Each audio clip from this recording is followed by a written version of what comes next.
Thanks for the organizing committee to invite me to give this talk. And I'm Dr. Stephen Liu, a practicing clinician in Hong Kong, and also the honorary chairman of the Hong Kong Society of Gut Microbiome. In the next 5 minutes, I would like to share one important message: is how important is the gut. And basically, for our gut, we have actually 10 times more bacteria inside our gut than our normal human cells. And for the genetic content, it's even higher.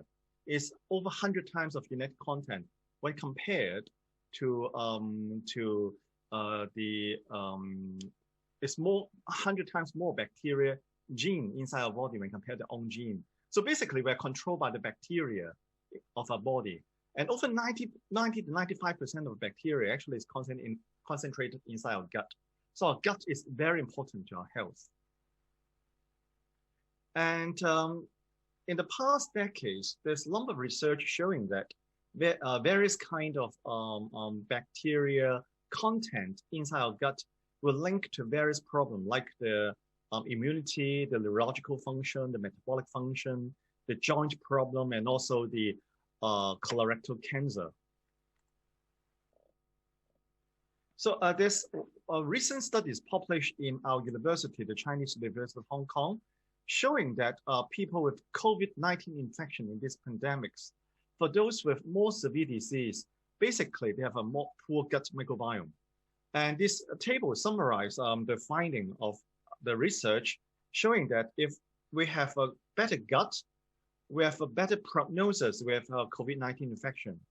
We have a poor gut bacteria inside our gut, then the COVID-19 will be more severe. So the bacteria content inside our gut is very important to determine our immunity.